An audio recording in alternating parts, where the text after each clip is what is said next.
राजस्थान विधानसभा चुनावों को लेकर मची रणभेरी में आज डेगना विधानसभा क्षेत्र में मीडिया की प्रदेश प्रभारी नर्मदा सिंह जी आज हमारे साथ है। नर्मदा सिंह जी, आपका आपनो सिटी न्यूज चैनल में आपका हार्दिक स्वागत है।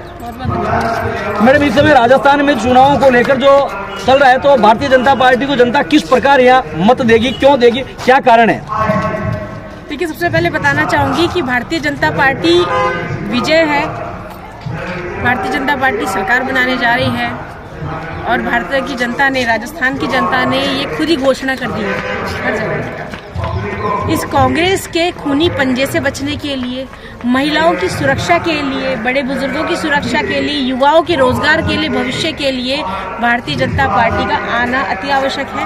मोदी जी ना सिर्फ हमारे नेतृत्व करते हैं हमारे देश का, उन्होंने विश्व में भारत को विजय गुरु बना करके साबित किया कि अब विदेशों के बड़े बड़े मसलों के लिए अगर भारत को मध्यस्थता के लिए बुलाया जा रहा है, जब भारत की जनता आज ना कोई भूखा सो सकता है, ना बिना घर के रह सकता है, इतनी सुविधाएं, ये उद्देश्य लेकर के, ये स्वप्न लेकर के जो हमें नेतृत्व कर रहे हैं, उनका आना तो तय है।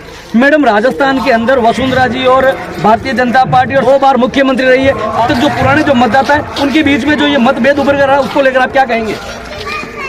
देखिए, सबसे पहले वसुंधरा राजे सिंधिया जी जो है हमारी पूर्व मुख्यमंत्री रही हैं, भारत की भारतीय जनता पार्टी की उपाध्यक्ष है, राष्ट्रीय उपाध्यक्ष है, और उनके लिए ये कहना कि उनको साइड करा जा रहा है या उनको, देखिए ये शब्द सारे गलत हैं, ये सब एक फैलाई हुई अफवाहें हैं लोगों के द्वारा। जब किसी को बात बनाने का मौका नहीं मिलता, अपनी हार दिखती है तो वो हमारी तरफ रुकते, कहते हैं ना, जब गीदड़ को मौत आती है तो वो शहर की तरफ भागता है। मैडम, मैं ये कह रहा हूँ, मोदी जी राजस्थान में इतनी बार आए, कहीं भी मंच में नहीं होना, ये एक जनता के लिए अपने आप में बहुत बड़ा मंच पे थी। जब जब उनको सुविधा हुई, जब जब वो मंच पर आई, वो बराबर हमारे साथ हमारा प्रतिनिधित्व करते हुए जनसेवक के रूप में आप बता सकते हैं। राजस्थान के चुनाव की बहुत बड़ी जिम्मेदारी हमारी माता शक्ति के हाथ में है।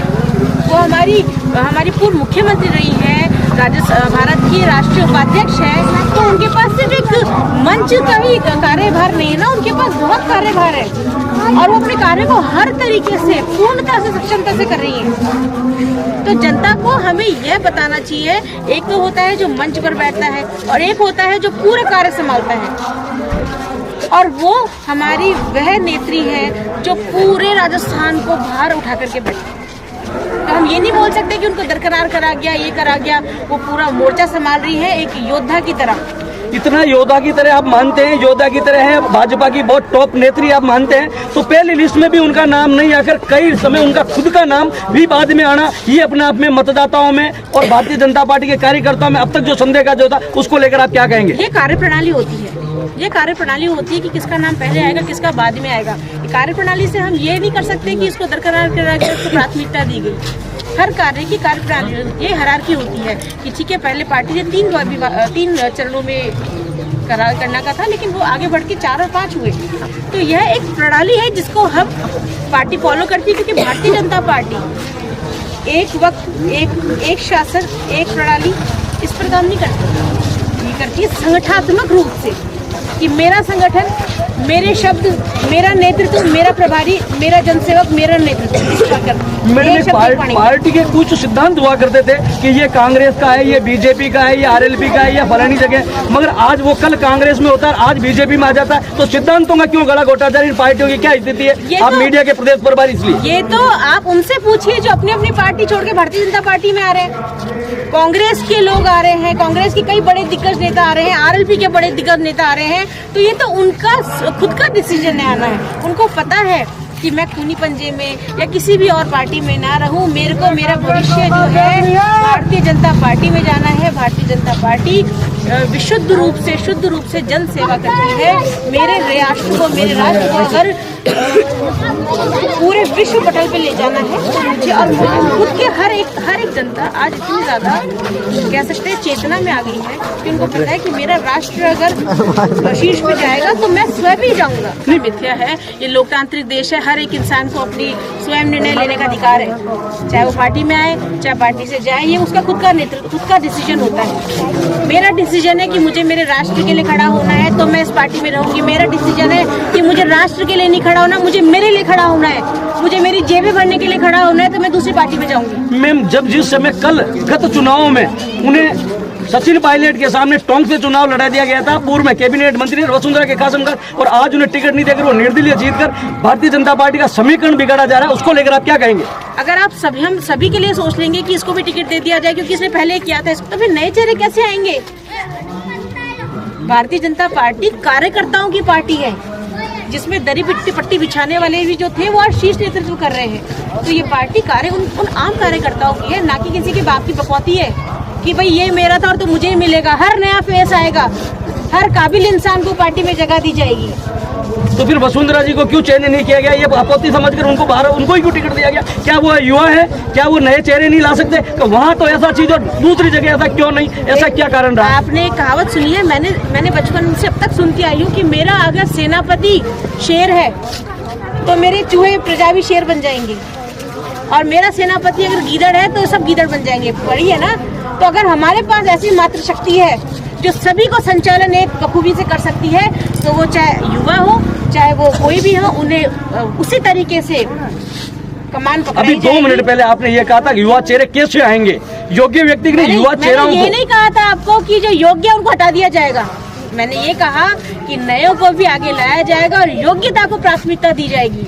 मैं ये जानना चाहूंगा, वर्तमान में नागौर की जो धरती रही है वो राजस्थान का इतिहास अपने आप में अलग पहचान रहा है। चाहे 1977 में नाथूराम जी ने, इंदिरा गांधी हार गई थी, फिर भी बीबीसी बुलाकर यहाँ की अलग पहचान रखी थी। यहाँ की राजनीति का चाणक्य एक अलग रहा है। आप इस धरती पे खड़े, तो यहाँ के बारे में क्या आज तक क्या कहेंगे आप? मैं नागौर की धरती के लिए यही कहना चाहूँगी और पूर्ण रूप से विश्वास के साथ कहूँगी कि यहाँ की जनता, मातृशक्ति, आधी आबादी, जो आधी आबादी है, मातृशक्तियाँ हैं, बच्चे सबके ज़बान पे आज भी मैं खड़ी हूँ तो सिर्फ मोदी जी का नाम होगा।